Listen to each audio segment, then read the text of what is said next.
Hello, good morning. कैसे हैं आप लोग? आज हम लोग पढ़ेंगे क्लास 9th का force and law of motion का पार्ट 3।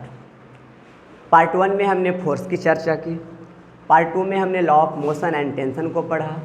आज हम लोग पार्ट 3 में पढ़ेंगे सेकेंड लॉ ऑफ मोशन। तो सेकेंड लॉ ऑफ मोशन पढ़ने से पहले हम लोग मोमेंटम के टॉपिक को डिस्कस करेंगे, जानेंगे मोमेंटम क्या होता है। बहुत बढ़िया चीज़ है, फिजिक्स के एक सुंदर टॉपिक है। आइए हम लोग जानते हैं मोमेंटम क्या है। जनरली मोमेंटम को बहुत तरीके से हम लोग डिफाइन करते हैं। पहला तरीका ये है कि मोमेंटम जो है ना, क्वांटिटी ऑफ मोशन है। अगर पार्टिकल में मोशन है तो मोमेंटम है। मास ऑलरेडी पार्टिकल के पास होता ही है। दूसरी बात है, अगर पार्टिकल में मास और वेलोसिटी दोनों को हम लोग प्रोडक्ट करते हैं, यानी दोनों को मल्टीप्लाई करते हैं, मल्टीप्लाई करने के बाद हमें जो प्रोडक्ट मिलेगा वो प्रोडक्ट ही मोमेंटम कहलाएगा। ठीक है। और जनरली हम लोग फिजिक्स में मोमेंटम को चोट लगना बोलते हैं। अगर कोई पार्टिकल वेलोसिटी के साथ आ रहा है, उसमें मासेस है, तो आपको हर्ट करेगा, आपको चोट लगेगा। तो मोमेंटम को हम लोग बहुत तरीक़ों से डिफाइन करते हैं। मोमेंटम ही आपको सेकेंड लॉ का एक बढ़िया सा प्रिंसिपल देगा। अब ध्यान दे के देखिए, व्हाट इज मोमेंटम। मोमेंटम क्या है? तो हम जनरली बोल सकते हैं कि momentum is the product of mass and its velocity. हम जिस पार्टिकल का मास लेंगे उसी पार्टिकल के वेलोसिटी का चर्चा करेंगे। अब मान लीजिए कोई पार्टिकल है, ए है, और इसका मास m है, और हमें v वेलोसिटी से इसे स्टार्ट कर देते हैं मूव करने के लिए। तो जैसे ही v वेलोसिटी से स्टार्ट होगा, ऑलरेडी पहले से मास था, इससे वेलोसिटी अटेन हो गया, तो मास और वेलोसिटी हमें मिला। अगर इन दोनों का प्रोडक्ट आपको मिलता है तो वो उस पार्टिकल का मोमेंटम हो जाता है।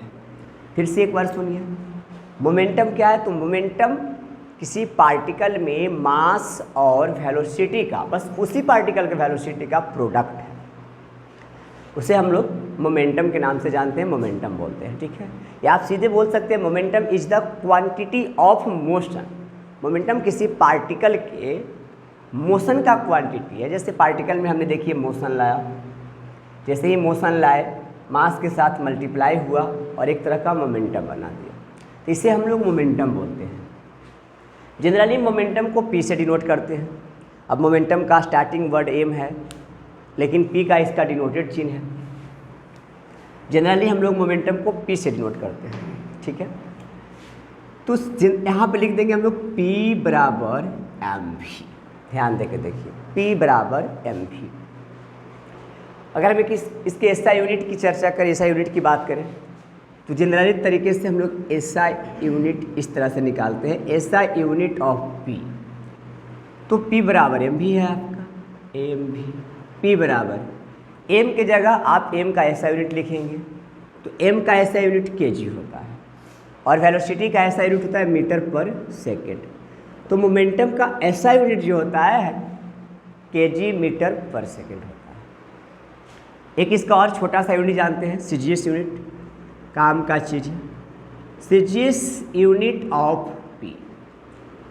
p बराबर mv।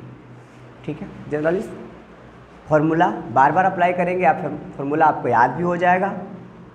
P बराबर, अब आप देखिए मास का ऐसा यूनिट केजी था, उसी तरह से सीजीएस यूनिट में मास का जो यूनिट है वो ग्राम हो जाता है। वेलोसिटी का ऐसा यूनिट मीटर पर सेकेंड था, तो इन सीजीएस टर्म में जो वेलोसिटी का यूनिट है वो हो जाता है सेंटीमीटर पर सेकेंड। तो हमें अगर कोई पूछे सीजीएस यूनिट ऑफ मोमेंटम, तो आप लिखेंगे ग्राम सेंटीमीटर पर सेकेंड। कोई पूछेगा एसआई यूनिट ऑफ मोमेंटम, तो आप लिखेंगे केजी मीटर पर सेकेंड। अब आप देखिए, ध्यान देखिए इसकी नेचर के बारे में। एक कैसा फिजिकल क्वांटिटीज है, मोमेंटम वेक्टर है कि मोमेंटम स्केलर है? तो जनरली जान लीजिए कि मोमेंटम जो है वो वेक्टर क्वांटिटीज है। वेक्टर क्वांटिटीज है, हिंदी में हम इसे संवेग बोलते हैं। यानी वेग के साथ अगर कुछ सम्मित मात्रा हो उसे, तो हम लोग उसे संवेग बोलते हैं। तो एक वेक्टर क्वांटिटीज है, इसमें पार्टिकल में जो चेंजेज होता है वो विद द डायरेक्शन होता है, एक निश्चित डायरेक्शन में होता है, इसलिए ए वाला क्वांटिटीज को हम लोग बोलते हैं वेक्टर क्वांटिटीज। अब हम लोग जानते हैं मोमेंटम के बारे में कुछ और बातें। अगर आप किसी पार्टिकल में मोमेंटम को रेट कर देते हैं, जैसे हमने पार्ट 1 में वीडियो के पार्ट पहले हिस्से में पढ़ाया था, फोर्स जो है ना वो rate of change of momentum ही है। जैसे मान लीजिए आपको किसी पार्टिकल में चेंज ऑफ मोमेंटम लाना है तो आपको फोर्स लगाने की ज़रूरत पड़ेगी। अब फोर्स आप किस टर्म में लगा रहे हैं, फोर्स में बदलाव कैसा है, वो आपका रेट बतलाता है, रिस्पेक्ट टू टाइम बतलाता है। इसे हम लोग चेंजेज बोलते हैं फिजिक्स में। डेल्टा का सिंबल है, साफ साफ देखिए लिख देते हैं डेल्टा। डेल पी, थोड़ा सा इधर एक पार्टिकल था, मानिए कंसिडर कीजिए कि एक पार्टिकल था एक पार्टिकल था जो पॉइंट ए से स्टार्ट किया, मतलब चलना स्टार्ट किया, मूव करना स्टार्ट किया और पॉइंट बी पर गया। पार्टिकल का मास m था और जहाँ पॉइंट यू से चलना शुरू किया वो वेलोसिटी, इनिशियल वेलोसिटी u थी। और पार्टिकल पार्ट बी तक गया, यानी पॉइंट बी तक गया तो पॉइंट बी पर पार्टिकल का वेलोसिटी भी हो गया। अब मास कांस्टेंट चीज़ है, मास में तो किसी प्रकार का चेंजेस आएगा नहीं। तो जब पार्टिकल पॉइंट ए पर था तभी उसका मास भी था, पार्टिकल पॉइंट बी पे चला जाएगा तभी उसका मास m ही रहेगा। मास में किसी प्रकार का चेंज नहीं आता है। अगर आपको मोमेंटम चेंज करना है तो मोमेंटम चेंज करने के लिए आपको वेलोसिटी को चेंज करना होगा, ठीक है, ना कि मोमेंटम में मास और वेलोसिटी दोनों चेंज होता है, ऐसा कुछ नहीं है। मोमेंटम में सिर्फ मास चेंज होता है, सिर्फ वेलोसिटी चेंज होता है, मास नहीं चेंज होता है।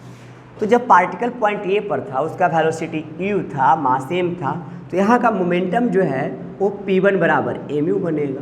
सिंपल सी बात है। वही पार्टिकल पॉइंट बी पर चला गया, देखिए पार्टिकल जैसे पॉइंट बी पर आया उसका फाइनल वेलोसिटी भी हो गया और मास m का m रहा। तो यहाँ पर जो मोमेंटम बनेगा वो p बराबर m भी बनेगा। अब हम लोग चेंजेज कैसे निकालते हैं? चेंजेज निकालते हैं कि बड़े वाले में से, यानी बिग क्वांटिटी वैल्यू में से हम लोग स्मॉल क्वांटिटी वैल्यू को घटा लेते हैं। तो बड़ा वाला वैल्यू आपका क्या है, P2 है, तो हम डेल P बराबर लिख सकते हैं P2 माइनस P1। ये जो लिखा हुआ टर्म है इसको हम लोग बोलते हैं चेंज ऑफ मोमेंटम, यानी मोमेंटम में इस तरह से चेंज आया। अब मान लीजिए कोई पार्टिकल पॉइंट बी से पॉइंट सी पे जाता है, वहाँ उसकी वेलोसिटी चेंज हो जाती है, तो हम उसको भी बोलेंगे। जैसे एक डिजिट लेकर हम लोग समझते हैं इसी चीज़ को बढ़िया से। अब देखिए कोई एक पार्टिकल है 5 kg का या 10 kg का या 20 kg का। एक पार्टिकल ए से बी पे गया और बी से होते हुए सी पे गया, इसलिए पार्टिकल का मास हम 5 kg मान लेते हैं।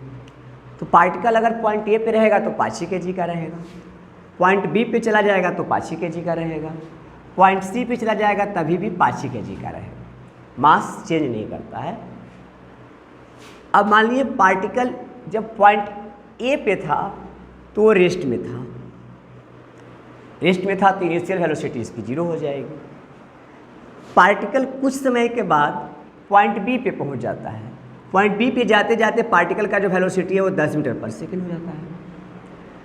और इसके बाद पार्टिकल सी पे जब जाती है पॉइंट सी पर, तो पार्टिकल का वेलोसिटी हो जाता है 20 मीटर पर सेकेंड। अब देखिए कैसे मोमेंटम में चेंजेज आया। पार्टिकल पॉइंट ए पर थी तो मोमेंटम क्या होगा, तो भाई मोमेंटम होगा P बराबर मास गुने वेलोसिटी। अब आप बताइए मास कितना है 5 और वेलोसिटी देखिए 0 है, 0 हो जाएगा। यानी पॉइंट ए पर पार्टिकल का मोमेंटम है ही नहीं, 0 है। हमने पहले ही बताया मोमेंटम जो है ना क्वांटिटी ऑफ मोशन है। मोमेंटम होने के लिए पार्टिकल में मोशन चाहिए, सिर्फ मास बैलेंस से काम नहीं चलेगा। अब कोई ट्रेन खड़ी है, उसके पास बहुत ज़्यादा मास है, तो हम ये नहीं बोलेंगे कि उसमें मोमेंटम है, ठीक है। मोमेंटम हमें, या मोमेंटम जब किसी पार्टिकल में होगा तब वो हमें हर्ट करेगा, चोट लगाएगा, क्योंकि हमने पहले बता दिया मोमेंटम को हम लोग जनरल भाषा में चोट लगना बोलते हैं। तो पार्टिकल में मास होने से कुछ नहीं, पार्टिकल में मास के साथ साथ वेलोसिटी का होना बहुत ज़रूरी है, तभी मोमेंटम बनेगा। अब आप विचार कीजिए पॉइंट बी पर पार्टिकल का मोमेंटम क्या होगा, तो पॉइंट बी पर जो पार्टिकल का मोमेंटम है हो जाएगा मास गुने वेलोसिटी। तो पार्टिकल का मास 5 kg है और वेलोसिटी 10 मीटर पर सेकेंड है। तो यहाँ पे अगर इसको मल्टीप्लाई करते हैं आप तो P2 बराबर आ जाएगा 50 kg मीटर पर सेकेंड। देखिए कैसे चेंज हुआ। पॉइंट ए पे पार्टिकल का मोमेंटम 0 था, पॉइंट बी पर पार्टिकल का momentum 50 kg metre per second हो जाता है। आइए पॉइंट सी की चर्चा करते हैं। मास तो बस कांस्टेंट है, मास में किसी प्रकार का चेंजेज आएगा नहीं। अब आप विचार कीजिए कि पॉइंट सी पर पार्टिकल का वेलोसिटी 10 से बढ़ के 20 हो गया, तो यहाँ पर जो इसका मोमेंटम होगा P बराबर वो मास गुने वेलोसिटी होगा, तो मास गुने 20 kg मीटर पर सेकेंड। अब आप देखिए 20 को 5 से हम लोग मल्टीप्लाई कर देंगे तो सीधा सीधा आ जाएगा 100 kg मीटर पर सेकेंड। तो इस तरह से हम लोग मोमेंटम के चेंजेस को निकाल सकते हैं।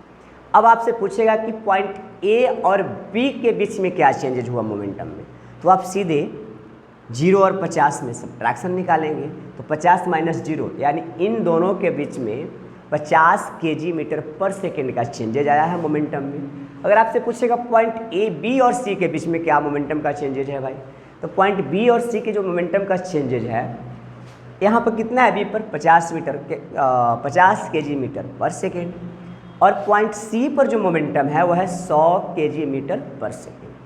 अब आप विचार कीजिए, हमने क्या सिखाया, बिग वैल्यू में से स्मॉल वैल्यू को घटाएंगे, तो यहाँ पर बिग वैल्यू जो है ना वो 100 kg मीटर पर सेकेंड है, small value 50 kg metre per second है। तो हम 100 में से 50 को घटा लेंगे, बिटवीन बी एंड सी के बीच का चेंजेज मोमेंटम मिल जाएगा। तो अगर आप इसको इससे घटाते हैं तो हो जाएगा PC माइनस PB यानी 100 माइनस 50 यानी 100 माइनस 50, PC माइनस PB बराबर आ जाएगा 50 kg मीटर पर सेकेंड। तो इस तरह से हम लोग चेंज ऑफ मोमेंटम निकाल सकते हैं। बहुत ईजी टॉपिक है, कोई खास बड़ा टॉपिक नहीं है। चेंज ऑफ मोमेंटम निकालना बहुत ईजी है। आपको दिक्कत होगा इम्पैक्ट ऑफ फोर्स में। जब हम लोग इम्पल्स पढ़ेंगे, हम लोग इम्पल्स में ये जानेंगे कि व्यक्ति को मोमेंटम हर्ट कब करता है, मतलब चोट कब लगाता है, in motion, changes of momentum, ठीक है, या इंक्रीजमेंट ऑफ मोमेंटम, या इम्पैक्ट के बाद, जब मोमेंटम के बाद कोई पार्टिकल किसी चीज़ से इम्पैक्ट कर जाती है, टकरा जाती है, उसके बाद। तो आगे हम लोग चर्चा करेंगे। अभी तो थोड़ा सा रेट जानना हम लोग को बहुत ज़रूरी है, तो हम लोग थोड़ा रेट जान लेते हैं। रेट क्या होता है, रेट जानेंगे, जैसे ही रेट जानेंगे हम लोग को न्यूटन सेकेंड लॉ आराम से समझ में आ जाएगा। अब आप देखिए, ध्यान देंगे, अगर मोमेंटम को हम टाइम से रेट कर देते हैं, मतलब किसी पार्टिकल में मोमेंटम को टाइम के साथ चेंज करते हैं, तो किसी भी पार्टिकल में मोमेंटम को टाइम के साथ चेंज करने के लिए हमें एक फिजिकल क्वांटिटी की ज़रूरत पड़ती है, और उस क्वांटिटीज का नाम है फोर्स। और सेकेंड लॉ में यही डिफाइन किया गया है कि आप किसी भी पार्टिकल में मोमेंटम को चेंज कर रहे हैं रेट के साथ, टाइम के साथ, तो उसके लिए आपको जो फिजिकल क्वांटिटीज़ की आवश्यकता पड़ेगी वो फोर्स रहेगी।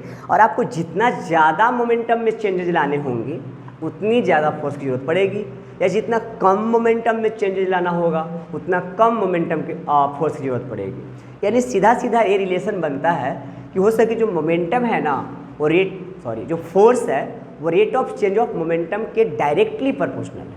बहुत ईजी है, इसमें अब कुछ कहने की बात ही नहीं रह गई। सिंपल, अगर हम लोग मोमेंटम को चेंज कर देते हैं टाइम के साथ, इसको पढ़ते हैं हम लोग rate of change of momentum. ये चेंज ऑफ मोमेंटम है, रेट है। तो किसी पार्टिकल में मोमेंटम को चेंज करने के लिए आपको फोर्स की जरूरत पड़ेगी। तो ये जो है ना डिफाइन करता है सीधा सीधा फोर्स को, आप इसे याद रखेंगे। और इसी बेस पर हम लोग न्यूटन साहब जो है हम लोग को सेकेंड लॉ बेस स्टडी करने के लिए दिए। सेकेंड लॉ में सिंपल क्या कहा गया, देखिए एक चीज़ और याद रखना है आपको, सेकेंड लॉ 2 टर्म में दिया गया है, ठीक है, भूलना नहीं है। हमने एक मोमेंटम के टर्म में दिया गया है सेकेंड लॉ को, ठीक है, और एक एक्सेलरेशन के टर्म में सेकेंड लॉ को दिया गया है। आप दोनों टर्म बारी बारी से देखेंगे, ठीक है। एक है मोमेंटम के टर्म में और एक है एक्सेलरेशन के टर्म में।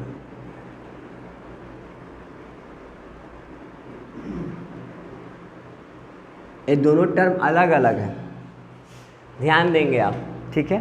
एक्सेलरेशन पुरानी बातें जिसे हम लोग मोशन कहते हैं। देखिए पहले इसको जानिए, उसको ब्रेक करके रखते हैं हम।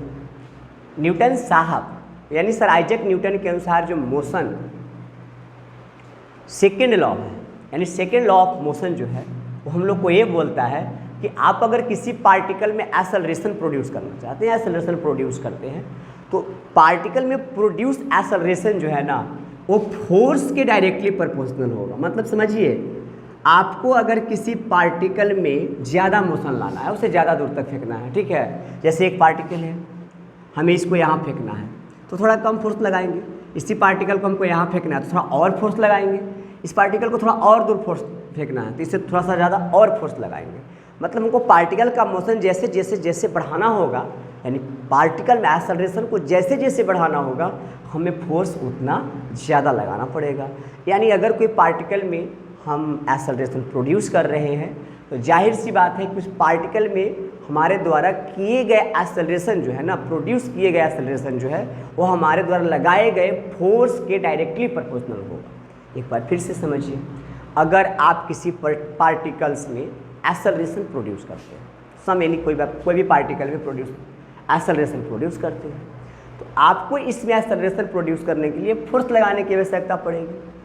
तो आप इसमें जितना ज़्यादा एक्सेलरेशन प्रोड्यूस करेंगे, पार्टिकल को आप जितना ज़्यादा एक्सेलरेट करेंगे, आपको फोर्स उतना ही ज़्यादा लगाना पड़ेगा।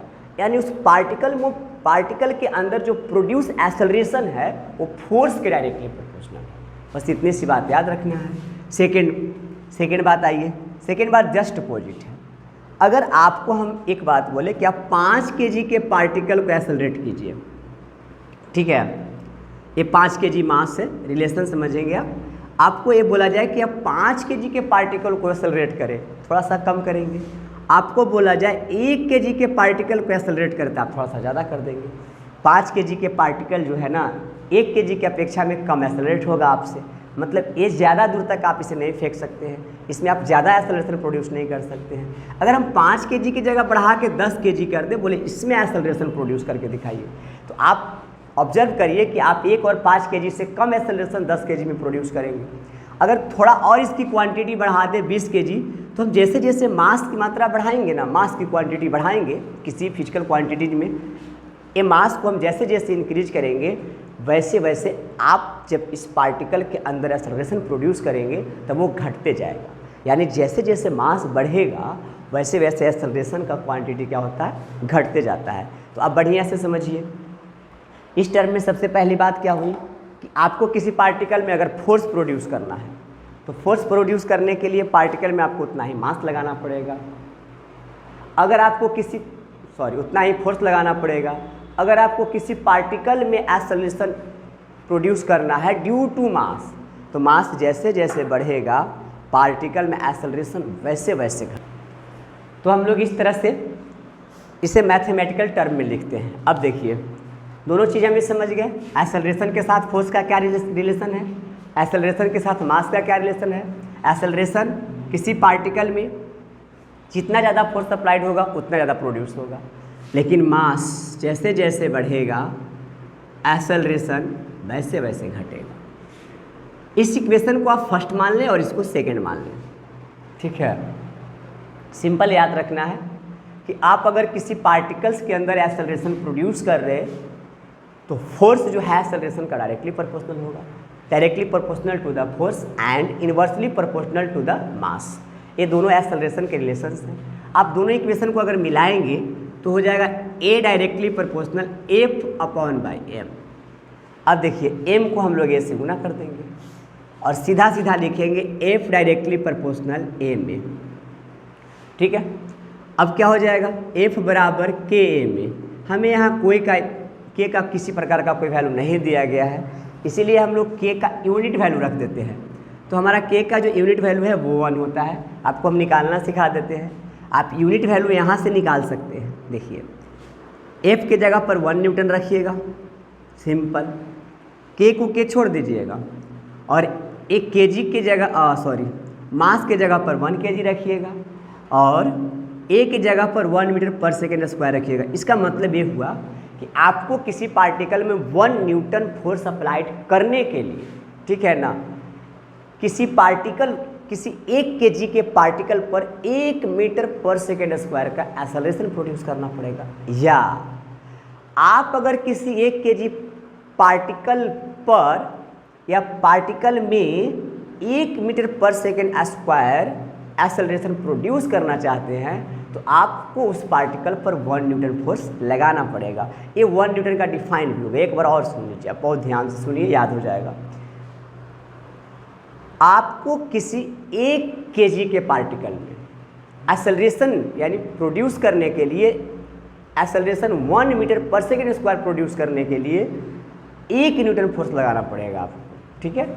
अब आप देखिए 1 न्यूटन को हम लोग 1 kg metre per second square बोलते थे, तो 1 न्यूटन बराबर k गुने 1 न्यूटन, 1 न्यूटन से 1 न्यूटन कट गया और देखिए k का वैल्यू 1 आया।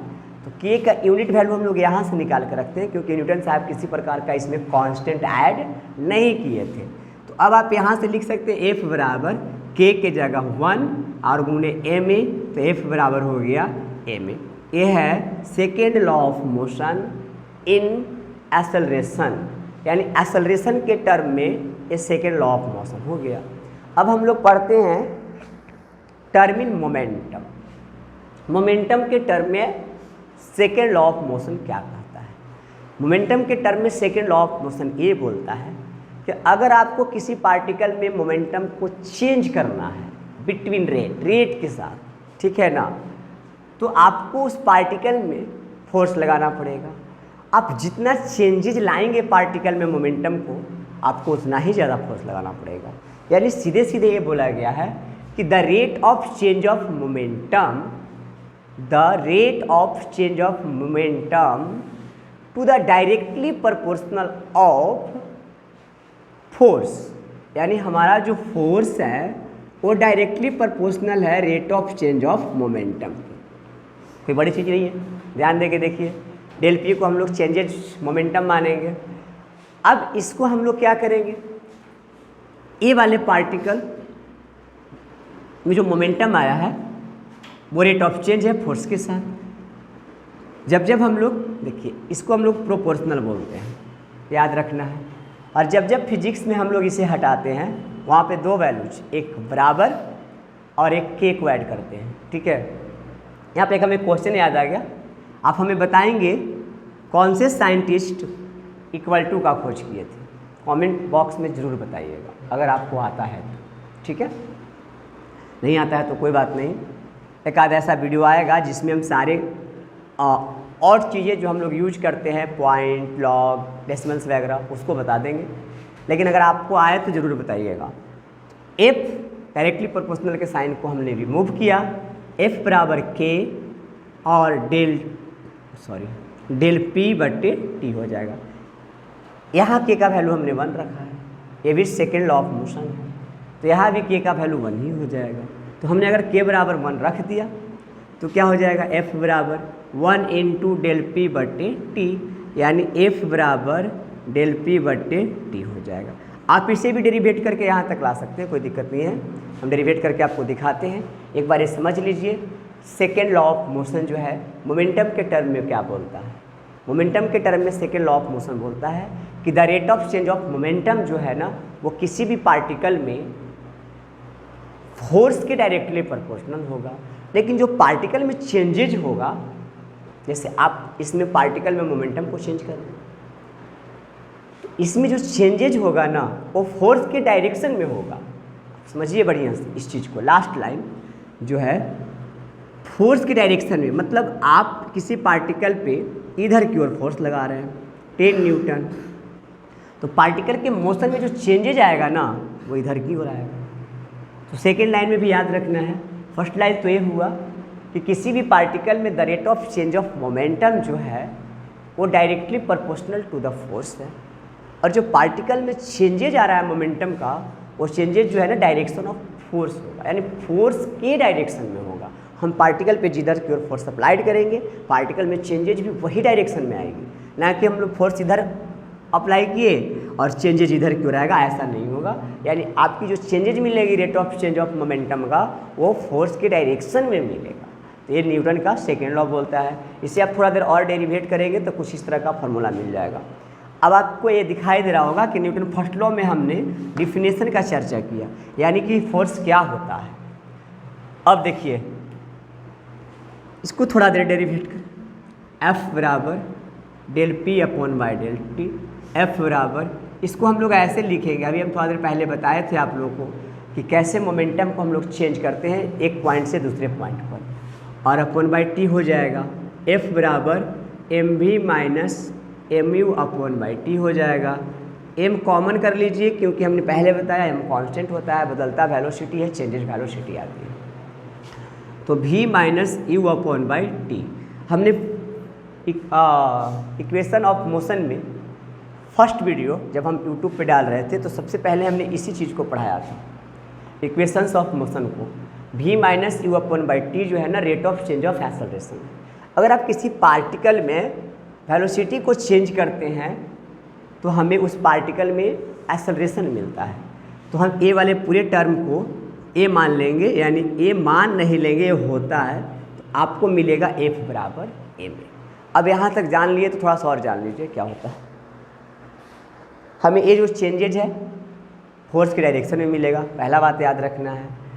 और हमें किसी पार्टिकल में फोर्स जब लगाने हैं तो उसमें जो चेंजेज आएगा मूल रूप से वो वेलोसिटी में आएगा, मास में चेंजेज नहीं आता है, ठीक है।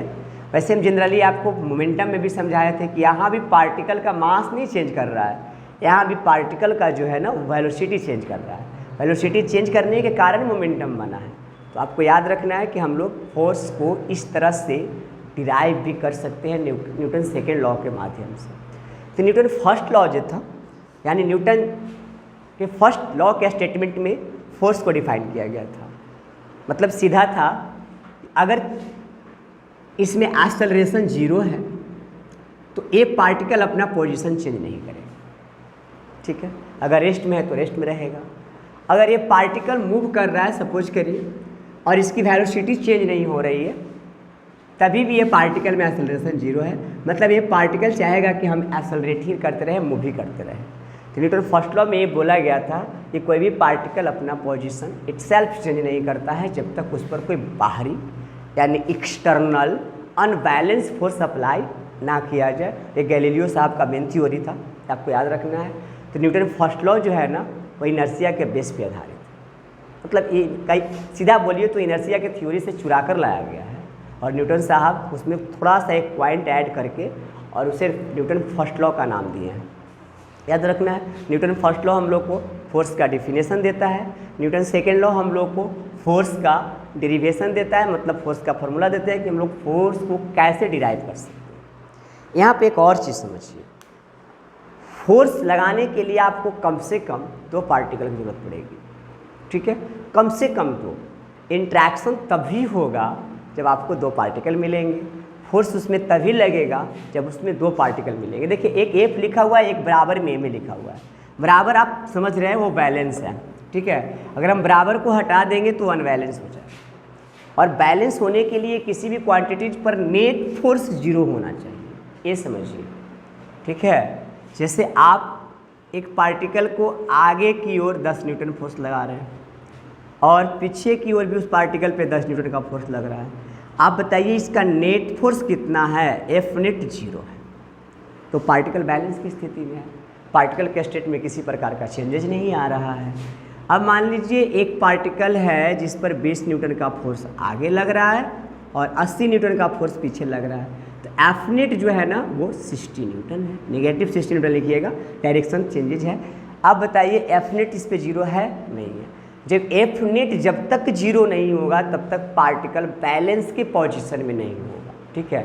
एफ नेट 0 होने का मतलब है कि आप न्यूटन फर्स्ट लॉ को डिफाइन कर रहे हैं, ठीक है, यानी पार्टिकल अपना पोजीशन बदल ही नहीं रहा है। अगर पार्टिकल रेस्ट में है तो वो चाह रहा है कि हम रेस्ट ही में रहें। पार्टिकल अगर एकदम कांस्टेंट वेलोसिटी से मूव कर रहा है तो वो चाह रहा है कि हम कांस्टेंट वेलोसिटी से मूव ही करें। तो ये है नेट फोर्स की बात। तो आप नेट फोर्स निकालने के लिए याद रखेंगे टोटल फोर्स में से आप बैक वाले फोर्स को घटा देंगे। जैसे एक देखिए न्यूमेरिकल बताते हैं आपको एनसीईआरटी का, देखिए ध्यान देंगे, बहुत ईजी है। ये बोला गया है कि एक ट्रेन है और ट्रेन के 5 डिब्बे हैं, 5 डिब्बे हैं। ट्रेन का जो इंजन है, ये इंजन वो 40,000 न्यूटन फोर्स अप्लाइड करता है इन डिब्बों को मूव कराने के लिए, ठीक है।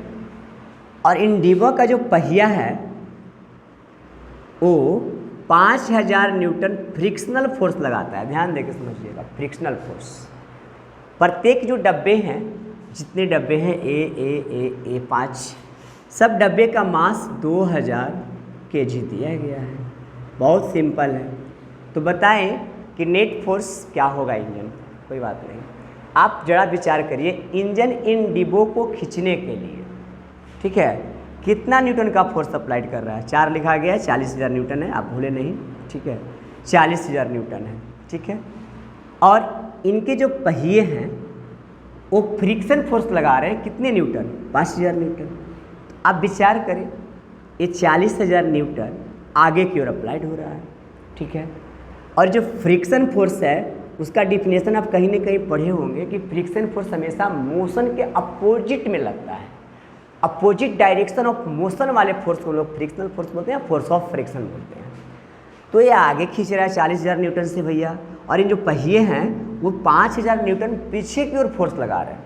तो नेट फोर्स कितना हो जाएगा इंजन पे। तो आप एफ नेट निकालेंगे तो सीधे सीधे 40,000 में से कितना माइनस कर देंगे, 5,000 माइनस हो जाएगा, यानी आपका जो एफ नेट होगा वो इंजन पर कितना लगेगा, 35,000 न्यूटन लगेगा। बहुत ईजी है। तो आप किसी भी पार्टिकल में एफ नेट को इस तरह से ज्ञात कर सकते हैं। बस आपको एफ नेट के लिए डायरेक्शन समझना होगा, पॉजिटिविटी कब आएगी, निगेटिविटी कब आएगी। अब देखिए, अगर हम लोग 2 पार्टिकल पे किसी फोर्स को लगा रहे हैं तो उसे कैसे डिफाइन करेंगे, ठीक है। बहुत बढ़िया चीज़ है। यहाँ वेक्टर का एक लॉ बताया जा रहा है, लाइन एडजॉइनिंग फोर्स। अगर कोई फोर्स किसी पार्टिकल पे स्ट्रेट लाइन की डायरेक्शन में लग रही है, ठीक है, बहुत बढ़िया चीज़ है, आप इसे समझें। देखिए, जैसे एक पार्टिकल था, पहले इसे समझिए, ए, पार्टिकल ए था, पार्टिकल बी था। पार्टिकल ए पार्टिकल बी पर कोई फोर्स लगा रहा था। सिंपल समझ लीजिए, पार्टिकल ए जो बी पर फोर्स लगा रहा था एफ ए बी था। तो आपके हिसाब से पार्टिकल बी भी पार्टिकल ए पर फोर्स लगाएगा। सिंपल बात, पार्टिकल बी भी पार्टिकल ए पर फोर्स लगाएगा। लेकिन दिक्कत है कि ए वाला इस फोर्स का डायरेक्शन इधर की ओर है, ए बी पर फोर्स लगा रहा है, देख लीजिए ऐसे है, और बी ए पर फोर्स लगा रहा है, देख लीजिए ऐसे है। तो ये वाला क्या हो जाएगा, माइनस हो जाएगा।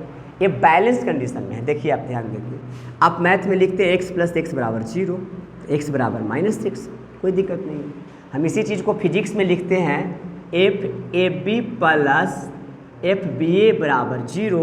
अब बताइए, FAB जो है -FBA के बराबर होगा कि नहीं होगा, हो जाएगा, आराम से हो जाएगा, इसमें कोई तकलीफ की बात नहीं है, ठीक है। तो ये हुआ नेट फोर्स। लिखने का तरीका देखिए, AB से आपको समझ में जल्दी नहीं आएगा। हम पार्टिकल 1 और पार्टिकल 2 मानते हैं, ठीक है। तो मानिए कि एक पार्टिकल 1 है और एक पार्टिकल 2 है, ठीक है। एकदम से लाइन एडजॉइनिंग फोर्स, ठीक है, सेंटर से फोर्स लगता है, यहाँ याद रखेंगे, ठीक है। अब पार्टिकल ए का फोर्स बी पर, पार्टिकल ए जो है, पार्टिकल 1 जो है 2 पर फोर्स लगा रहा है, ठीक है, और पार्टिकल 2 जो है 1 पे फोर्स लगा रहा है। तो कैसे लिखेंगे, पार्टिकल 1 फोर्स लगा रहा है 2 पर, ठीक है, तो हम लिखेंगे particle 2 act on the force due to particle 1, यानी पार्टिकल 2 पर फोर्स लग रहा है पार्टिकल 1 के कारण, ठीक है। तो इसके लिए आप एक किस लिख दीजिए, बहुत easy, particle force act on the particle 2, force किस पर लग रहा है, पार्टिकल 2 पर, ड्यू टू पार्टिकल 1, किसके कारण लग रहा है, पार्टिकल 1 के कारण लग रहा है। अब मान लीजिए ई इस पर फोर्स लगा रहा था, तो ऐसे लिख दिए। अब ई भी इस पर फोर्स लगाएगा, ठीक है। तो अगर ए वाला पार्टिकल इस पर फोर्स लगाएगा तो बहुत बड़ी बात होगी। अब क्या होगा कि पार्टिकल 2 फोर्स लगा रहा है पार्टिकल 1 पर, तो force act on particle 1 due to particle 2, यानी पार्टिकल 1 पे फोर्स लग रहा है, किसके कारण, पार्टिकल 2 के कारण। तो देखिए, सिंपल अवे था, F21 = F12। अब ध्यान क्या रखना है, इसकी डायरेक्शन इधर थी तो पॉजिटिव, और इसकी डायरेक्शन इधर थी तो नेगेटिव, कोई दिक्कत नहीं है। अब हम लोग इसको कैसे डिफाइन कर सकते हैं, F21 = अब देखिए वेक्टर फॉर्म में है तो हमने वेक्टर का डायरेक्शन दे दिया।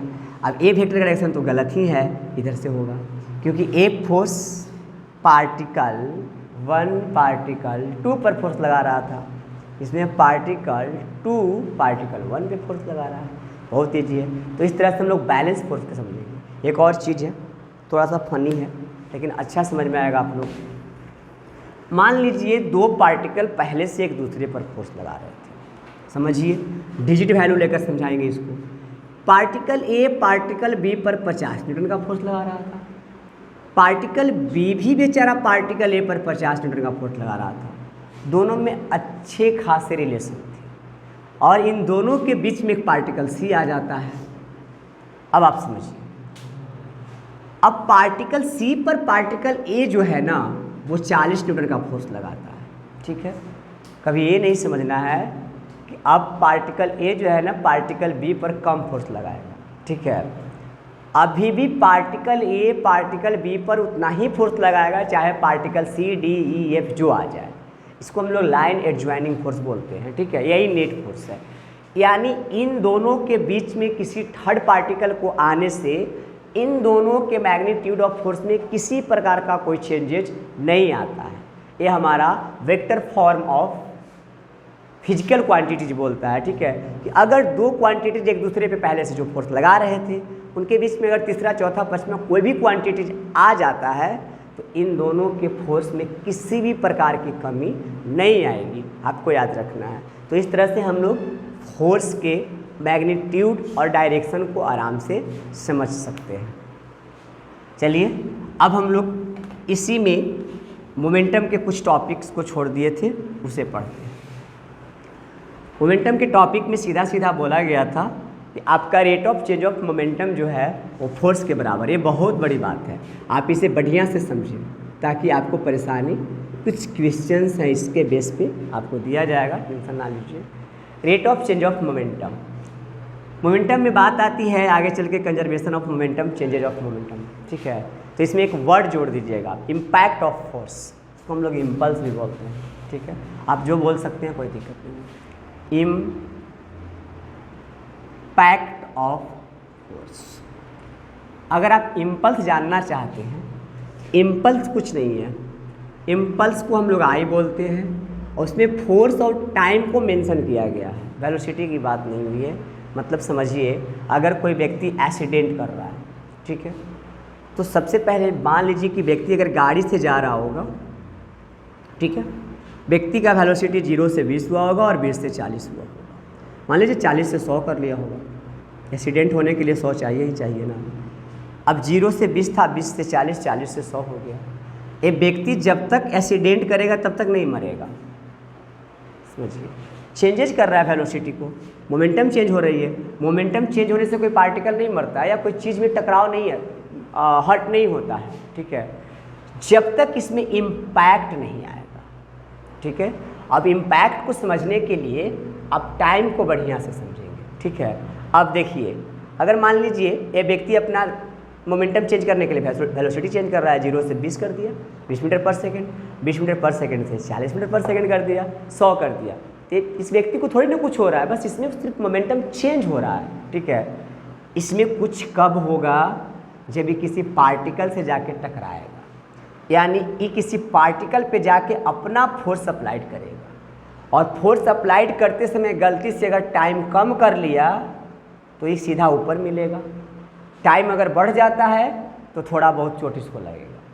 तो हमें इम्पैक्ट ऑफ फोर्स में यही चीज़ को समझना है कि टाइम बढ़ेगा तो क्या होगा और टाइम घटेगा तो क्या होगा। तो आपको जनरली कुछ बातें याद रखनी है कि जहाँ हमें rate of change of momentum मिल रहा है फोर्स के कारण, ड्यू टू फोर्स, अगर हमने फोर्स के साथ टाइम को बढ़ा दिया, याद रखना है, ये रिलेशन को हम अलग लिख देते हैं, आपको ज़्यादा बेटर समझ में आएगा। एफ इनवर्सली प्रोपोर्शनलिटी सिर्फ मोमेंटम के लिए है, सारे मैकेनिकल फिजिक्स में यूज मत कर दीजिएगा, दिक्कत हो जाएगा आपको, ठीक है। एफ इनवर्सली प्रोपोर्शनलिटी मतलब समझिए, अगर आप टाइम बढ़ा देंगे किसी पार्टिकल पे तो फोर्स कम लगेगा, अगर आप टाइम घटा देंगे किसी पार्टिकल में तो फोर्स ज़्यादा लगेगा।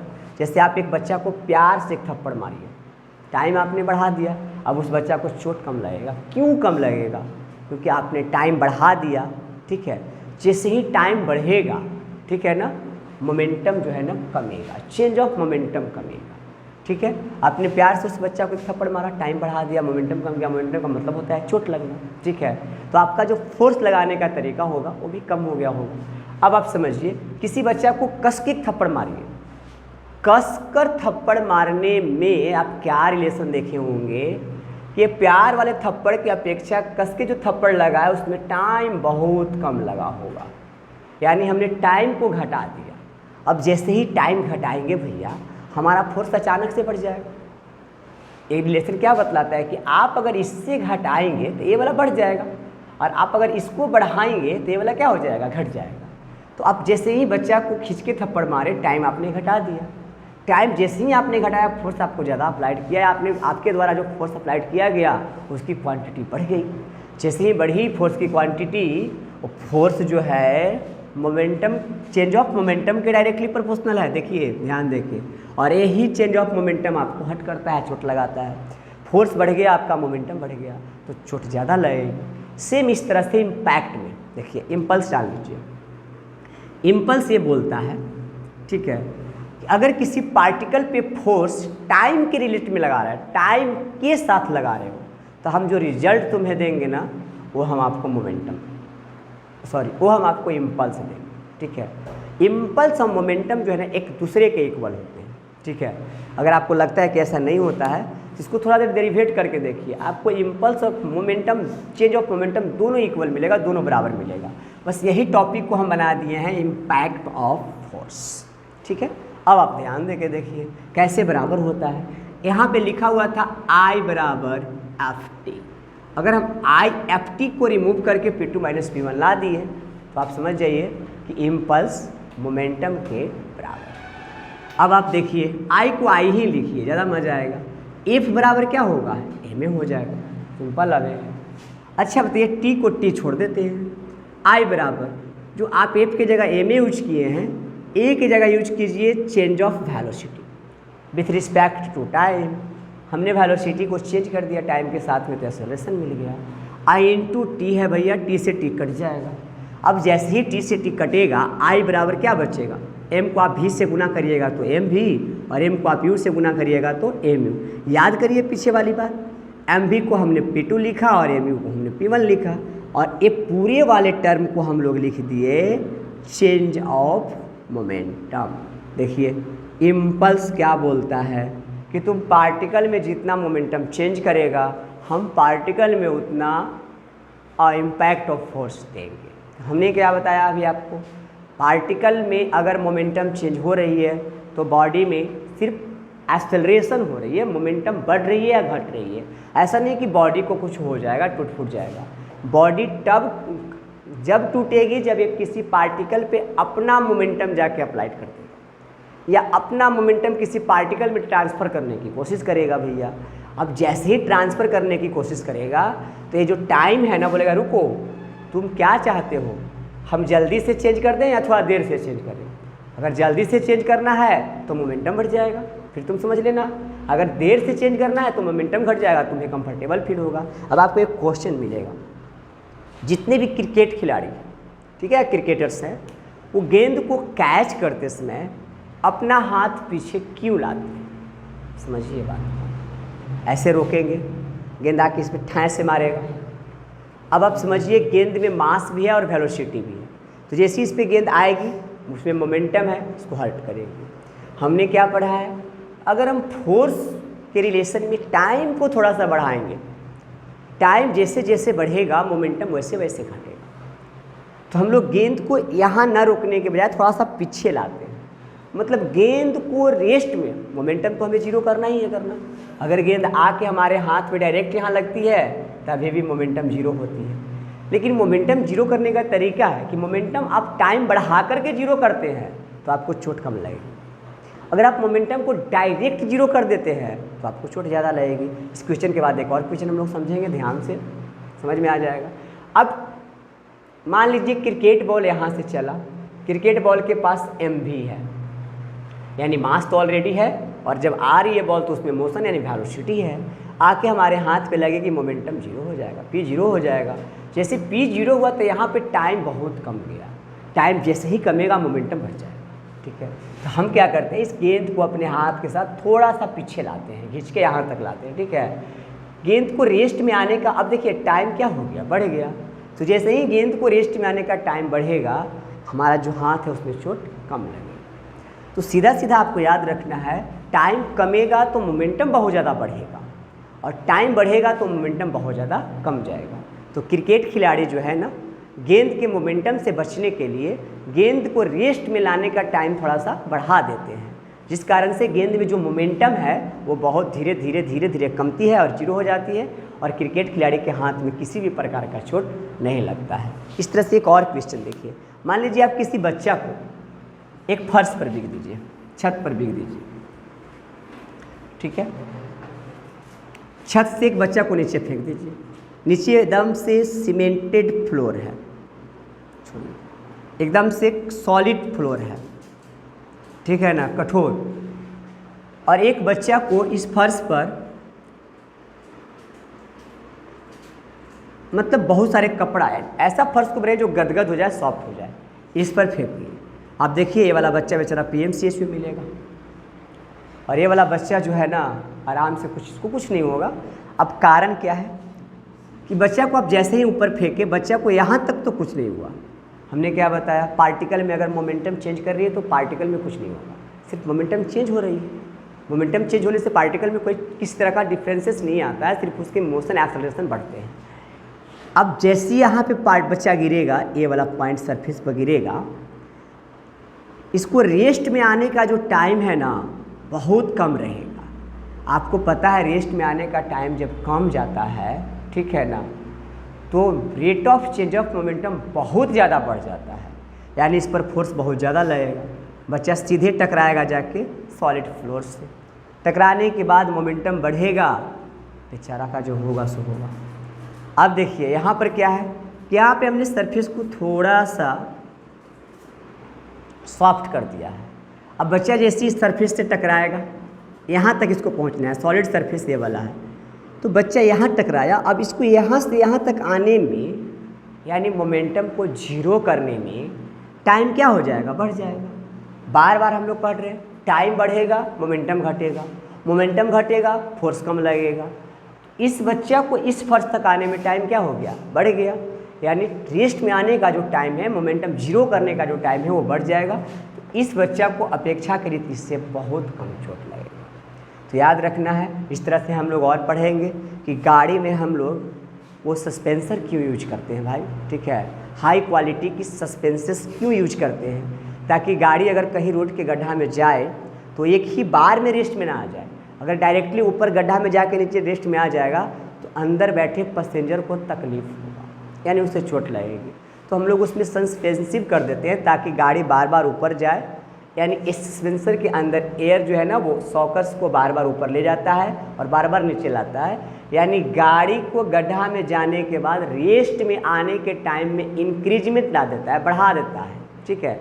और जैसी इंक्रीजमेंट आती है टाइम में, मोमेंटम बढ़ जाता है, तो अंदर बैठे पैसेंजर को थोड़ा सा कंफर्टेबल फील होता है, ठीक है। ये हमारी नहीं, गाड़ी कंपनियों का सोच है, ठीक है। तो इस तरह से हम लोग मोमेंटम, टाइम और फोर्स में रिलेशन पढ़ें। अब आप इसके उल्टा एक थ्योरी समझिए, ये भी कभी कभी क्वेश्चन में पूछा जाता है।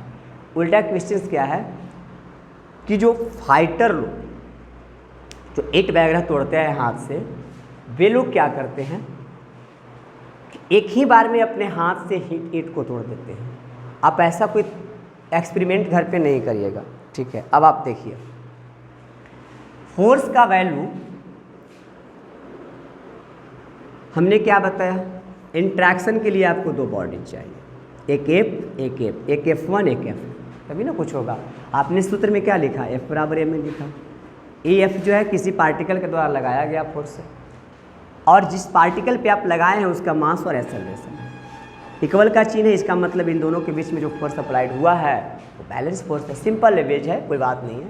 अब आप समझिए इम्पैक्टिंग में क्या होगा। सिंपल चीज़ को आपको क्या याद रखना है कि इंट्रैक्शन दो बॉडी में होगी। F, मान लीजिए ये बॉडी F इस पर फोर्स लगा रहा है, इसके मास के साथ इसमें एक्सेलरेशन प्रोड्यूस कर देगा। इसमें जैसे ही एक्सेलरेशन प्रोड्यूस होगा वापस ये बॉडी इस पर इतना ही फोर्स लगा देगा। चिन्ह हमने बराबर क्या दिया है, डायरेक्शन आपको समझा दिया है, इसमें कोई बात नहीं है। अब आप ये समझिए कि इम्पैक्टिंग के बाद बॉडी में चेंजेज कब आएगा। थोड़ा सा इसमें एक टॉपिक आता है conservation of momentum. Conservation of momentum में बच्चा बहुत ज़्यादा तंग आता है, बहुत क्रिटिकल टॉपिक है। हार्ड तो नहीं बोल सकते हैं, फिजिक्स हार्ड होता ही नहीं है। अब देखिए कभी कभी हम लोग मोमेंटम को कैसे चेंज करेंगे, चेंज ऑफ मोमेंटम। इसमें बहुत सारे एग्जाम्पल्स, बहुत सारे आपसे न्यूमेरिकल्स बनेंगे, ध्यान रखना है, ठीक है। ध्यान क्या रखना है कि ये वर्ड चेंज ऑफ मोमेंटम आगे चल के कंजर्वेशन ऑफ मोमेंटम बनेगा। जहाँ फिजिक्स में आपको कंजर्वेशन दिखाई दे लिखा हुआ, आप एक डिफिनेशन में वर्ड जोड़ेंगे, neither be created and nor be destroyed. हम उस चीज़ को ना तो क्रिएट कर सकते हैं और ना डिस्ट्रॉयड कर सकते हैं, ना हम बना सकते हैं ना बिगाड़ सकते हैं, ट्रांसफ़र कर सकते हैं, ठीक है। जैसे आप कैरम खेलते होंगे, मान लीजिए कैरम के स्टाइगर से आपने इस गोटी को मारा, तो आप ध्यान देकर देखेंगे कैरम का स्टाइगर यहाँ जाकर रुक जाता है, ठीक है, और ये जो गोटी है कैरम का वो थोड़ा आगे बढ़ जाता है। ऐसा क्यों होता है? हमने जब कैरम के स्टाइगर से इस पर स्ट्राइक किया तो कैरम के स्टाइगर का मास सेम था, और जब हमने अंगुली से इसे स्ट्राइक किया तो उसका मास भी हो गया, वेलोसिटी भी हो गया। तो कैरम के गोटी में एक मोमेंटम आ गया। कैरम के गोटी आगे, कैरम का जो स्टाइगर था आगे चल के गोटी पर वार किया, स्ट्राइक किया। जैसे ही गोटी पर स्ट्राइक किया, कैरम के स्टाइगर का मोमेंटम गोटी में चला गया। इसको हम लोग ट्रांसफ़र बोलते हैं। यानी कैरम के स्टाइगर अपना टोटल मोमेंटम कैरम के अदर गोटी को दे दिया। अब कैरम के जो मोमेंटम था वो इसमें चला गया, तो कैरम के पास वेलोसिटी बचा नहीं, तो मोमेंटम जीरो हो गया। कैरम के स्टाइगर के पास वेलोसिटी बचा नहीं, तो स्टाइगर किस चीज़ में चला गया, यहाँ पर रेस्ट में, और गोटी इसमें इसका मास m था और इसका v था। अब डिपेंड करता है मास कितना था। आप विचार करिए, मास से रिलेटेड कंजर्वेशन ऑफ मोमेंटम में बच्चा बहुत तकलीफ करता है, उसे समझ में नहीं आता है कौन सा फॉर्मूला लगाएं और कौन सा नहीं लगाएं। आपको हम एनसीईआरटी के एक बेहतर एग्जाम्पल बताएंगे इस न्यूमेरिकल के साथ। देखिए चेंज ऑफ मोमेंटम में क्या बोला जाता है, ठीक है, कि अगर कोई पार्टिकल m मास का है, समझिए, और v वेलोसिटी से मूव कर रहा है, तो पार्टिकल का मोमेंटम m भी है भैया, ठीक है। अगर पार्टिकल आगे चल के अपना मास बढ़ा लेता है, यानी मास में कुछ एडिंग कर लेता है, तो आपको घबराना नहीं है, ये जो m भी है ना, यही जाके इसमें ट्रांसफ़र होगा। तो मानिए कि m भी आपका मोमेंटम p1 था, अब आपने मास को कुछ इंक्रीजमेंट कर दिया, पहले से m था, आप m1 प्लस कर दिया, तो अब आपका जो मोमेंटम बनेगा ये दोनों को ऐड करके बनेगा, m1 प्लस m2 इंटू भी बनेगा, ठीक है। अब बताइए यही मोमेंटम इसमें गया होगा, तो a अगर p है तो ये भी क्या हो जाएगा, p हो जाएगा, लेकिन वेलोसिटी चेंज कर जाएगा क्योंकि आपने मास को बढ़ा दिया है। अब जैसे ही मास बढ़ेगा वेलोसिटी क्या हो जाएगा, चेंज हो जाएगा। तो आप देखिए इसका एक न्यूमेरिकल है, बहुत बढ़िया न्यूमेरिकल, ठीक है, हम लोग जानते हैं एनसीईआरटी का है। एक हम बता देंगे, एक आपके लिए छोड़ दिया जाएगा। दो न्यूमेरिकल्स हैं इसके, दोनों ही अच्छे न्यूमेरिकल्स हैं। देखिए न्यूमेरिकल्स में ये बोला गया है पार्ट्स कंजर्वेशन ऑफ मोमेंटम का है, तो अभी थोड़ा थोड़ा करके हम लोग पढ़ेंगे। देखिए न्यूमेरिकल ये है कि एक गर्ल है, लिख देते हैं, आपको समझ में अच्छा से आएगा। A girl of mass 40 kg, a girl of mass 40 kg, ठीक है, jumps with a horizontal, jumps with the horizontal velocity of 5 metre per second, बहुत ईजी,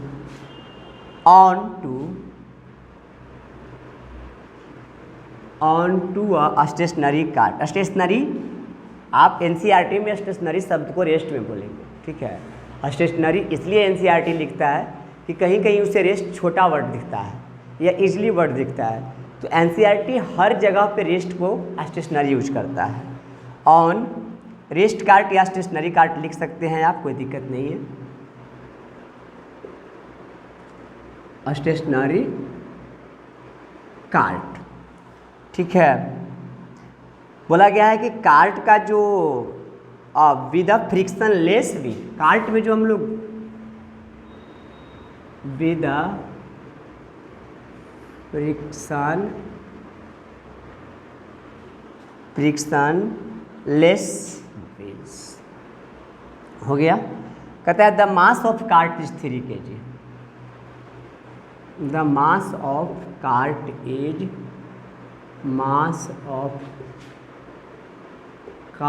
इज 3 kg। बस। तो बताइए कि कार्ट जब मूव करना शुरू करेगा तो उसका वेलोसिटी क्या होगा। समझिए, बहुत ईजी है। पहले आप समझिए कि एक लड़की 40 kg की है और वो दौड़ रही है, चल रही है 5 मीटर पर सेकेंड के वेलोसिटी से। तो उस लड़की के अंदर का मोमेंटम क्या होगा। पहले आपको न्यूमेरिकल आपसे तब बनेगा जब किसी भी न्यूमेरिकल में दिए गए सारे डाटा को आप डिस्प्ले करेंगे कॉपी पर विद अ यूनिट, ठीक है। तो सबसे पहले लड़की का मास कितना दिया हुआ है, 40 kg की एक लड़की है। कितने स्पीड से चल रही है, v बराबर 5 मीटर पर सेकेंड के स्पीड से मूव कर रही है। अब बताइए लड़की के अंदर का मोमेंटम क्या होगा, मास गुने वेलोसिटी, p बराबर 40 गुने 5 यानी p बराबर 200 kg मीटर पर सेकेंड। ये लड़की का टोटल मोमेंटम है, याद रखना है। लड़की यही मोमेंटम से मूव कर रही है। अब आप विचार करेंगे थोड़ा सा, क्या विचार करना है आपको कि जो लड़की है ना दौड़ती हुई जाती है, ठीक है, और एक स्टेशनरी कार्ट पे जंप कर जाती है, ठीक है। स्टेशनरी कार्ट पे जंप कर जाती है मतलब लड़की इस तरह से दौड़ती हुई जा रही है, सपोज करिए इस तरह से, और यहाँ एक कार्ट लगा हुआ है स्टेशनरी कार्ट, इस पर जाके जंप कर जाती है। तो लड़की का टोटल मोमेंटम कितना था, 200 kg मीटर पर सेकेंड। ये 200 kg metre per second momentum जाके इसमें ट्रांसफ़र हो जाएगा, ठीक है। तो बताइए इस कार्ट का मोमेंटम अभी फिलहाल कितना हो जाएगा, 200 kg metre per second, simple था।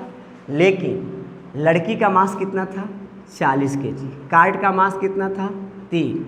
तो अब टोटल मास कितना हो जाएगा कार्ट के ऊपर से, 3 kg का कार्ट था, 40 kg की लड़की थी, तो 40 और 3 43 kg का हो जाएगा। तो बोला कि ये जो कार्ट यहाँ से मूव करेगी ना, बताइए कि कार्ट का वेलोसिटी क्या होगा। बहुत सिंपल, आप विचार करिए, लड़की का total momentum 200 kg metre per second था। लड़की जाके हॉरिजेंटली स्टेशनरी कार्ट पे जंप कर जाती है, तो लड़की का जो टोटल मोमेंटम है वो स्टेशनरी कार्ट में चला जाएगा। सिंपल अवे है। तो स्टेशनरी कार्ट का मोमेंटम कितना हो जाएगा, 200 kg मीटर पर सेकेंड। अब आप विचार करिए कि जैसे ही लड़की गई कार्ट पे, टोटल कितना मास हो गया। तो टोटल मास क्या हो जाएगा, लड़की का मास पहले से है और कार्ट का मास है, तो 40 और 3 43 kg की हो गया टोटल ये वाला। अब तो ये भी, तो भी में वाट का चिन्ह लगा दीजिए। अब हम यहाँ पे सॉल्व कर देते हैं। P बराबर क्या हो जाएगा, M, कैपिटल M है, कैपिटल M और V हो जाएगा।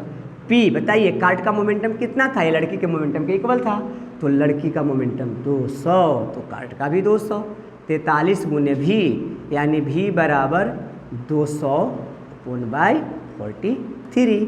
अब देखिए V बराबर पहले से लड़की का वेलोसिटी कितना था, 5 मीटर पर सेकेंड। जब लड़की कितना kg की थी, 40 kg की थी। मास थोड़ा सा बढ़ा है तो वेलोसिटी थोड़ा सा घट जाएगा। इसको आप डिवाइड करेंगे, ठीक है, तो शायद 4.63 आएगा, नहीं 4.65 आएगा मीटर पर सेकेंड। आप विचार कर लीजिए, जब लड़की 40 kg की थी तो 5 मीटर पर सेकेंड के वेलोसिटी से दौड़ रही थी। अब लड़की के साथ कार्ट का जो मास है थोड़ा सा बढ़ गया, जैसे ही बढ़ा थोड़ा सा वेलोसिटी कम गया। कंजर्वेशन ऑफ मोमेंटम यही बोलता है कि अगर हम किसी चीज़ से इम्पैक्ट कर रहे हैं या हम अपना मोमेंटम किसी चीज़ में ट्रांसफ़र कर रहे हैं, तो हमारे मोमेंटम को कंपेयर करो वो पहले वाला पार्टिकल और दूसरे वाला पार्टिकल के साथ। कंपेयर करने के बाद देखो कि हम में कितना चेंजेज आया है, और इसी टॉपिक का नाम हम लोग देते हैं कंजर्वेशन ऑफ मोमेंटम। एक बार आप डिफिनेशन ध्यान से सुनिए, अभी ये लॉन्ग वीडियो, अभी एक लॉन्ग टॉपिक है, बहुत देर तक चलेगा। कंजर्वेशन ऑफ मोमेंटम में बोला जाता है कि momentum is the neither be created and nor be destroyed in any particles. हम मोमेंटम को किसी पार्टिकल में ना तो क्रिएट कर सकते हैं और ना डिस्ट्रॉयड कर सकते हैं। हम मोमेंटम को एक पार्टिकल से दूसरे पार्टिकल में सिर्फ ट्रांसफ़र कर सकते हैं, जैसे हमने किया। ये लड़की का टोटल मोमेंटम कार्ट पे डाल दिया, कार्ट का भी मोमेंटम 200 kg/s हो गया, लेकिन वेलोसिटी में थोड़ा चेंजेज आएगा, ये बोलता है, ठीक है। क्योंकि मास कभी भी चेंज नहीं होता है। मोमेंटम में अगर हम किसी पार्टिकल को चेंजेज लाते हैं तो वो चेंजेस सिर्फ वेलोसिटी में होती है, ठीक है। वही चेंजेज अगर टाइम घटा देगा तो आपको इम्पैक्ट देगा, टाइम बढ़ा देगा तभी भी इम्पैक्ट देगा, लेकिन थोड़ा कम हर्ट करेगा, ठीक है। अब हम लोग पढ़ते हैं कंजर्वेशन ऑफ मोमेंटम क्या होता है, बढ़िया से डिटेल में जानते हैं। देखिए, दूसरी बात यह है कि कंजर्वेशन ऑफ मोमेंटम में 3 तरह के सूत्र हैं। पहला सूत्र आपने देखा, मास चेंज हुआ, वेलोसिटी में थोड़ा सा चेंजेज आया। तो इस तरह से कौन सा सूत्र कहाँ यूज करेंगे ये आपको हम वीडियो के लास्ट में बता देंगे। पहले आप तीनों सूत्रों को देख लीजिए। एक सूत्र आपका स्पेशल रिक्वायल के लिए लिखा गया है। रिक्वायल आप समझते ही होंगे, मतलब बुलेट और गन या पिस्टल बोलिए, उसके लिए यूज किया गया है। दूसरा आपको ट्रांसफ़र ऑफ मोमेंटम के लिए यूज किया गया है। और एक और जो सूत्र है ना, वो इम्पैक्ट के लिए यूज किया गया है, ठीक है। कि दो पार्टिकल में अगर इम्पैक्टिंग होती है, टकराव होती है, तो मोमेंटम किस तरह से शेयर होंगे, मोमेंटम किस तरह से ट्रांसफ़र होंगे, वो देखना है। सबसे पहले आपको पता करना होता है कि मोमेंटम है किस में ज़्यादा। आपको मोमेंटम निकालना हमने सिखा दिया, कौन से पार्टिकल का मोमेंटम कितना होगा। पार्टिकल का मोमेंटम 2 चीज़ों पे डिपेंड करता है, एक मास पर और एक वेलोसिटी पर। फिर से एक बार सुनेंगे, पार्टिकल का जो मोमेंटम है वो 2 चीज़ों पे डिपेंड करता है। पहला चीज़ है मास और दूसरा चीज़ है वेलोसिटी। अब मान लीजिए किसी पार्टिकल का वेलोसिटी बहुत ज़्यादा है, ठीक है। सपोज करिए एक कार 100 मीटर/सेकेंड, देखिए एक कार 150 किलोमीटर/आवर के स्पीड से चल रही है, ठीक है। कार है, यानी ये है वेलोसिटी, और उसका जो मास है वो है 1500 kg, ठीक है। और मान लीजिए एक ट्रेन जो है, एक ट्रेन मात्र 10 मीटर/सेकेंड के स्पीड से चल रही है, ठीक है। अब ट्रेन का मास ऑब्जर्व कर लीजिए, बताइए तब मोमेंटम किस में ज़्यादा होगा। तो बच्चा सोच रहा होगा कि सर इसका वेलोसिटी बहुत ज़्यादा है तो मोमेंटम कार में ज़्यादा होगी। एक बात आप बताइए, 10 मीटर/सेकेंड के स्पीड से जा रही ट्रेन से अगर कार को हम टकरा देंगे तो कौन किसको फेंक देगा? ट्रेन कार को फेंक देगा या कार ट्रेन को फेंक देगा? जाहिर सी बात है ट्रेन कार को फेंक देगा, ठीक है। तो अब मोमेंटम आपको ऑब्जर्वेशन के अनुसार ध्यान देना है कि कौन से पार्टिकल, क्योंकि मोमेंटम दोनों चीज़ पे डिपेंड करता है, मास पर भी और वेलोसिटी पर भी। अब एक व्यक्ति जो है ना 20 मीटर/सेकेंड के स्पीड से बाइसिकल चला रहा है और कार 5 मीटर/सेकेंड के स्पीड से चल रही है, तभी भी कार का मोमेंटम साइकिल से ज़्यादा है, क्योंकि कार का मास साइकिल के मास से बहुत ज़्यादा है। तो मोमेंटम में आपको 2 चीज़ का खास ध्यान रखना है, मास एंड इट्स वेलोसिटी। उसी पार्टिकल का मास और उसी पार्टिकल का वेलोसिटी जिसमें आपको मोमेंटम फाइंड करना है, ठीक है। तो कंजर्वेशन ऑफ मोमेंटम इस टॉपिक का आपको खास ध्यान रखना होगा। अब देखिए, ध्यान देके कंजर्वेशन ऑफ मोमेंटम होता क्या है। कंजर्वेशन ऑफ मोमेंटम में सीधा सीधा डिफिनेशन हम जस्ट अभी बताए कि कंजर्वेशन ऑफ मोमेंटम सीधे ये बोलता है कि हमें आप ना तो बना सकते हो और ना ही बिगाड़ सकते हो, हमें सिर्फ एक पार्टिकल से दूसरे पार्टिकल में आप ट्रांसफ़र कर सकते हो। देखिए ध्यान देके, जैसे हमने 2 बॉडी, ए पार्टिकल बी, चलिए दोनों सेम डायरेक्शन में मूव कर रहा है, कोई दिक्कत नहीं है, ठीक है। और इसका मास m1 है, इसका मास m2 है। दोनों पार्टिकल का इनिशियल वेलोसिटी सपोज कर लीजिए एक का u(a) है और एक u(2) है। मानिए यहाँ पर u1 जो है ना u2 से थोड़ा ज़्यादा है। इम्पैक्टिंग होने के लिए किसी एक में तो ज़्यादा मोमेंटम चाहिए ना। आप देखिए ये ज़्यादा है, u2 थोड़ा कम है, तो जाहिर सी बात है कि मोमेंटम इसका ज़्यादा होगा इसकी अपेक्षा। अगर दोनों का मोमेंटम सेम कर देंगे तो टक्कर के बाद तो कुछ चेंजेस हमें दिखाई देगा नहीं। अब इसे क्या करते हैं, इस बॉडी को इसमें जाके थोड़ा सा टकरा देते हैं, टकरा गई ऐसे, ठीक है, एट अ कोलिजन टाइम है। टकराने के बाद क्या हुआ ना कि बॉडी थोड़ा सा ए वाला आगे बढ़ गई, ए वाला टक्कर मारा तो इसका वेलोसिटी v1 हो गया और इसका वेलोसिटी v2 हो गया। अब आप सोचिए, ये वाला पार्टिकल अपना मोमेंटम इसमें ट्रांसफ़र किया होगा। ट्रांसफ़र करने के टाइम याद रखना है, जब किसी पार्टिकल में इम्पैक्टिंग होता है, टक्कर होती है, ठीक है ना, तो टक्कर के टाइम दोनों पार्टिकल का वेलोसिटी 0 हो जाता है, ठीक है। और कुछ सेकेंड बाद जिसका मोमेंटम बहुत ज़्यादा रहता है, ठीक है, उस सेकेंड वाले पार्टिकल के वेलोसिटी में थोड़ा चेंज लाता है, मोमेंटम में थोड़ा चेंज लाता है। अब आप विचार करिए, आपके पास 2 पार्टिकल्स थे, particles A and particles B. Particle A जो था ना, इनिशियल वेलोसिटी u से चलना स्टार्ट किया था और टक्कर के बाद उसका फाइनल वेलोसिटी v1 हो गया था। पार्टिकल बी जो था, इनिशियल वेलोसिटी u2 से मूव करना स्टार्ट किया था और आफ्टर कोलिजन जो है उसका वेलोसिटी, गलती लिखा हुआ है, v2 होगा, v2 हो गया। अब बताइए, टक्कर के लिए ये दोनों एक दूसरे पे फोर्स लगाए होंगे, तो पार्टिकल ए का जो फोर्स था वो F1 था और पार्टिकल बी का जो फोर्स था वो F2 था। हमने बराबर 0 कर दिया। अब बताइए, F1 बराबर क्या हो जाएगा, -F2, ठीक है।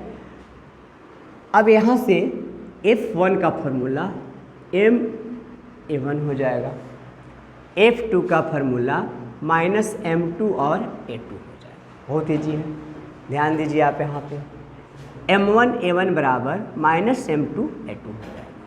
अब आप a बराबर जनरल फार्मूला पढ़िए, क्या होता है, v - u/t। अब 1 लगा हुआ है तो पार्टिकल का इनिशियल वेलोसिटी 1 है और फाइनल v1, आप लगा दीजिए, क्या दिक्कत है, 1 और 1 बराबर -m2 v2 - u/t हो जाएगा। टक्कर सेम टाइम में हुई है, टाइम चेंजेज नहीं है, जब दोनों टकराया है तो दोनों का टाइम सेम है, इसलिए टाइम से हमने टाइम को कट कर दिया, टाइम हट गया। अब बचा आपके पास m1 v1 - m1 u1 बराबर -m2 v2 और माइनस प्लस हो जाएगा m2 u2। देखिए, अब हमने इससे अब क्या करिए आप, ये माइनस वाले टर्म को इधर लाइए, तो पहले से m1 v1 है, माइनस वाला टर्म इधर आएगा, m2 v2 हो जाएगा। ये माइनस वाला को उधर ले जाइए, पहले से आपका टर्म m2 u2 है और हो जाएगा m1 u1 हो जाएगा। ये पार्टिकल का टोटल इनिशियल मोमेंटम है, सॉरी फाइनल मोमेंटम है, और ये पार्टिकल का टोटल इनिशियल मोमेंटम है। कंजर्वेशन ऑफ मोमेंटम यही बोलता है कि दो पार्टिकल के फाइनल मोमेंटम का जो ऐड है वो इनिशियल मोमेंटम के ऐड के इक्वल होता है। आप इसे लिख दीजिए, add of final momentum, add of final momentum is equal to add of initial momentum. समझ में आ गया? ये कंजर्वेशन ऑफ मोमेंटम है, बस पार्टिकल ए अपना मोमेंटम दूसरे पार्टिकल को दे दिया, ट्रांसफर कर दिया। अब देखिए, अब बच्चा सोचता है कि सर कौन सा सूत्र हम कहाँ यूज करेंगे, पहले रिक्वायल पढ़ लीजिए, इसके बाद हम समझा देंगे। देखिए, रिक्वायल में क्या होता है, नाम ही है रिक्वायल, ठीक है, उसको हम लोग बोलते हैं प्रक्षेप्य वेलोसिटी, मतलब पीछे की ओर। अगर कोई पार्टिकल पे हम आगे की ओर धक्का लगा रहे हैं, ठीक है, तो पार्टिकल जो है ना उतना ही फोर्स पीछे की ओर लगाएगा, ठीक है। Third law of motion applicable होता है। थर्ड लॉ ऑफ मोशन को हमने छोड़ दिया है कि उसे हम 2-3 लाइन में अलग समझा देंगे बढ़िया से आपको, ठीक है। इसलिए हमने पहले कंजर्वेशन ऑफ मोमेंटम को, थर्ड लॉ ऑफ मोशन बस यही बोलता है कि अगर आप किसी एक पार्टिकल पे F न्यूटन का फोर्स लगा रहे हैं दूसरे पार्टिकल पे, तो दूसरा पार्टिकल भी F न्यूटन का फोर्स लगाएगा पहला पार्टिकल पे।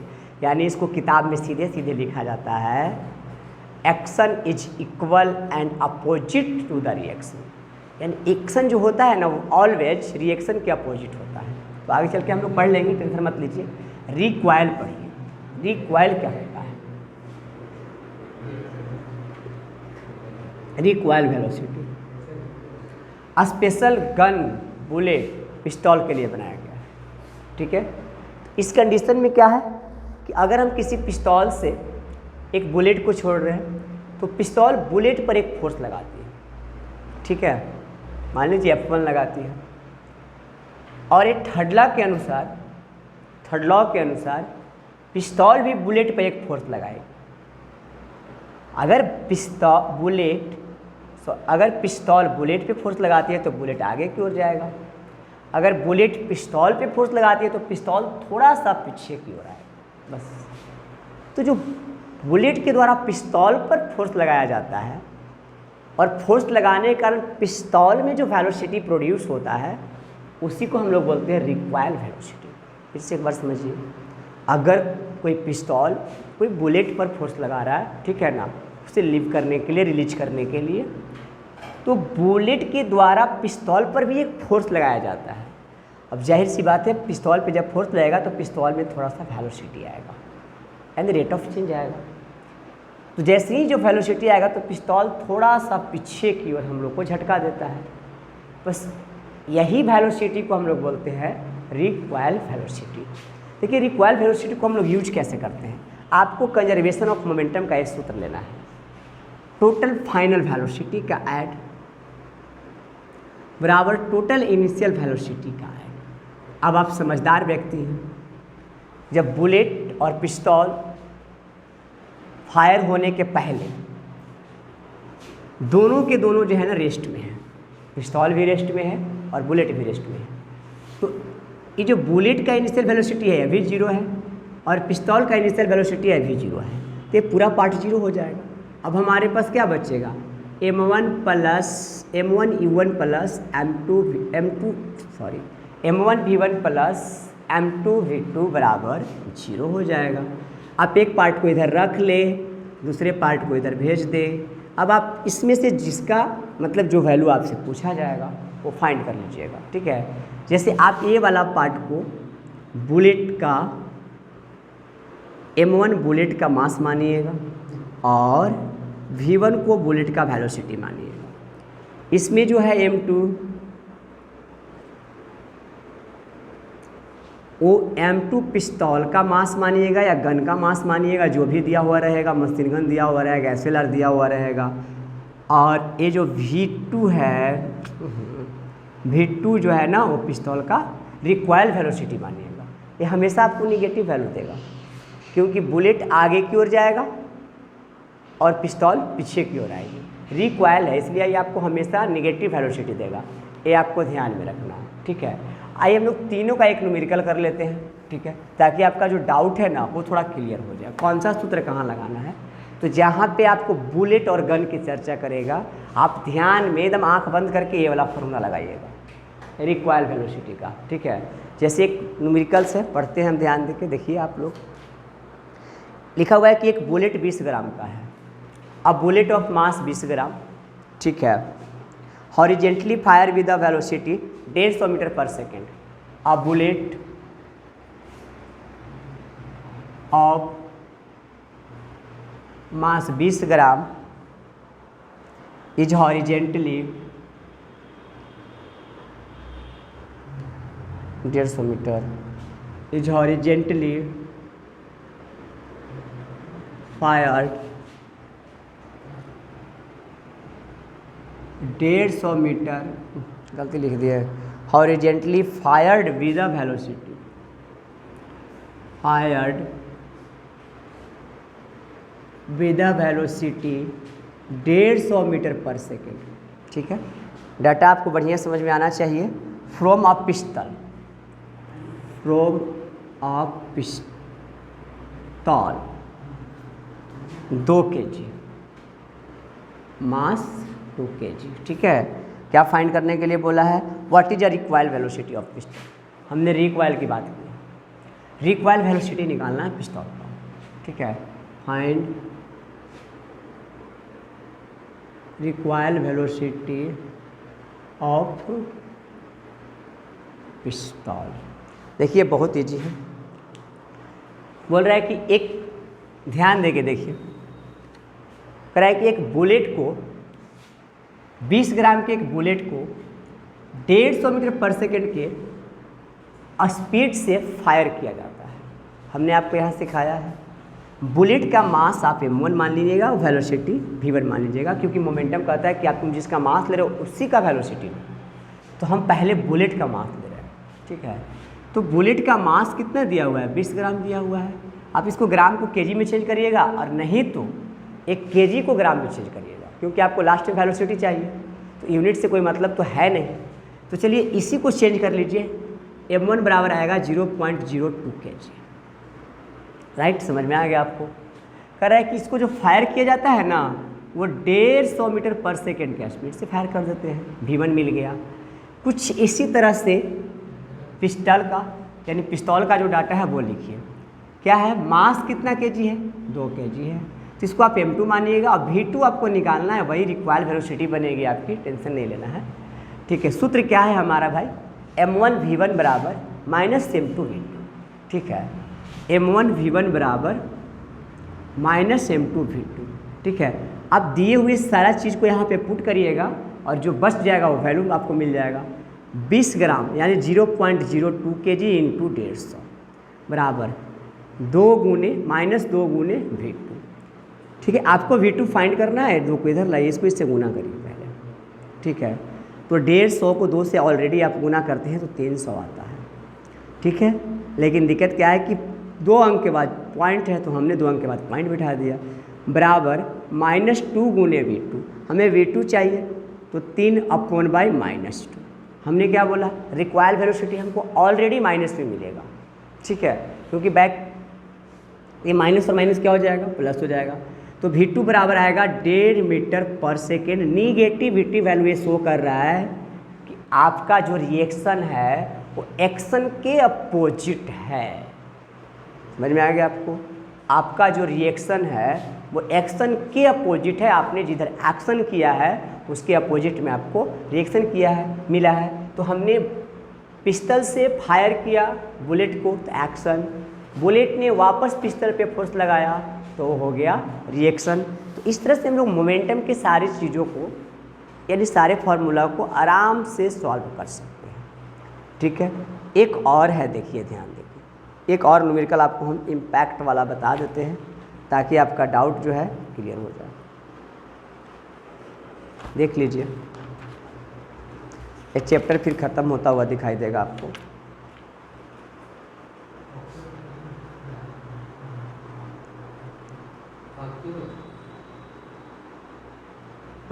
क्या बोला, बोलो।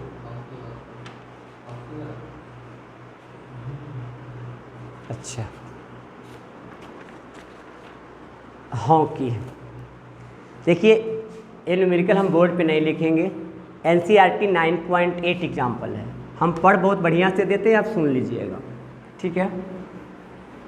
और जब वीडियो देखिएगा तो NCERT क्लास 9 का बुक अपने सामने रख लीजिएगा, क्योंकि बहुत बड़ा न्यूमेरिकल है, लेकिन हम आपको समझा बहुत अच्छा से देंगे। देखिए इसमें क्या बोला गया है, बहुत अच्छा न्यूमेरिकल है, अच्छे कंडीशंस हैं इस न्यूमेरिकल के। कह रहा है कि 2 हॉकी प्लेयर्स हैं, ध्यान से सुनिए, आप लिख भी सकते हैं। 2 hockey players of opposite team, 2 hockey players हैं, दोनों अपोजिट टीम के हैं, मतलब एक टीम ए से खेल रहा है, दूसरा का टीम बी से खेल रहा है। while trying to hit hockey ball on a ground collide with the immediately become entangled, मतलब दोनों एक दूसरे से बहुत जल्दी टकरा जाते हैं। One has mass of 60 kg and was moving with a velocity 5 metre per second. जो पहला टीम का प्लेयर है, देखिए ध्यान देखिए, एक टीम ए है, ठीक है, और एक टीम बी है, घबराइए नहीं। टीम ए में जो प्लेयर खेल रहे हैं उनका जो मास है ना वो 60 kg दिया हुआ है, यानी एम जो है वो 60 kg दिया हुआ है, कोई दिक्कत नहीं।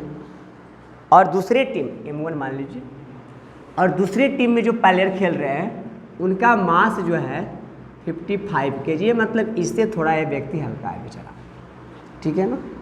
फिर कह रहा है कि जो व्यक्ति टीम ए में खेल रहा है 60 kg वाला, उसका जो वेलोसिटी है मूव करने का, यानी v1 जो है वो है कितना है, 5 metre per second. 5 metre per second.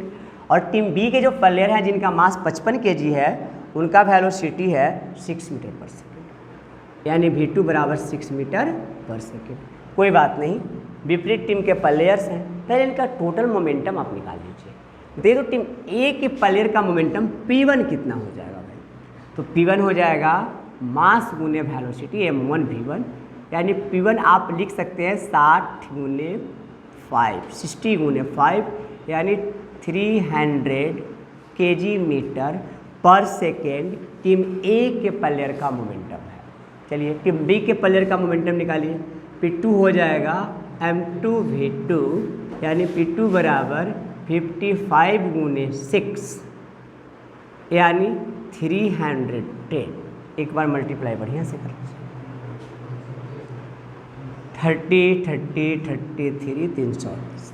अब दोनों अपोजिट टीम के प्लेयर हैं, दोनों अपोजिट डायरेक्शन से टकरा रहे होंगे, तो चेंज ऑफ मोमेंटम देखते हैं। चेंज ऑफ मोमेंटम में ध्यान रखना है कि ये जो प्लेयर है टीम ए का है और ये जो प्लेयर है टीम बी का है, दोनों टकराएंगे तो एक का मोमेंटम आपको पॉजिटिव लेना है और दूसरे वाले का मोमेंटम आपको निगेटिव लेना है। अब सोचना है मोमेंटम पॉजिटिव किसको लेना है। हमने क्या बताया, बी वाले वैल्यू को स्मॉल वाले वैल्यू से आप घटा लीजिएगा, तो आपको यहाँ पर बड़ा वैल्यू कौन दिखाई दे रहा है, तो चेंज ऑफ मोमेंटम कितना हो जाएगा, P2 minus P1। Change of momentum मिलेगा आपको 330 माइनस 300, चेंज ऑफ मोमेंटम मिलेगा 30 kg मीटर पर सेकेंड। बहुत ईजी है। अब टकराने के बाद मोमेंटम चेंज होगी, तो मोमेंटम चेंज में सबसे पहले वेलोसिटी चेंज होता है। ऐसा नहीं कि टकराएगा तो व्यक्ति का मास से चेंज हो जाएगा, ये 60 kg वाला 55 kg का हो जाएगा और 55 kg वाला 60 kg का हो जाएगा, ऐसा कुछ नहीं होता है। जैसी बॉडी टकराती है, इंटैंगल्ड होती है, तो ये मास में कोई चेंजेज नहीं आता है, चेंजेज वेलोसिटी में आता है। वेलोसिटी में चेंजेज कैसे आएगा, इसका मोमेंटम ज़्यादा है, इसका मोमेंटम कम है। टोटल मोमेंटम हमें 30 kg मीटर पर सेकेंड मिला है, बस यही ट्रांसफ़र होगा बॉडी में। अब आप समझिए चेंज मोमेंटम, ठीक है, यानी चेंज ऑफ जो मोमेंटम है ना वो कैसे निकलेगा, चेंज ऑफ मोमेंटम। तो डेल पी जो है वो मिलेगा, दोनों के मास को आप ऐड कीजिए, टकराने के बाद दोनों का मास ऐड हो जाएगा और एक नया वेलोसिटी आपको मिलेगा, उसको भी मान लीजिए। अब दोनों का जो टोटल चेंज ऑफ मोमेंटम था वो 30 था ना। अब बताइए मास, पहले वाला टीम का व्यक्ति 60 kg का था और दूसरे वाले टीम का व्यक्ति 55 kg का था, दोनों टकरा गया। टकराने के बाद एक न्यू वेलोसिटी क्रिएट होगी, ये 30 हो जाएगा भैया। इसको आप जोड़ेंगे तो 5 और 11 I इंटू भी। अब भी बराबर आप देख लीजिए, 30 बराबर 115 kg मीटर पर सेकेंड। अच्छा, एक kg नहीं होगा, वेलोसिटी है तो मीटर पर सेकेंड होगा। तो इस तरह से उनके चेंज वेलोसिटी जो आएंगे वो आएंगे 30/1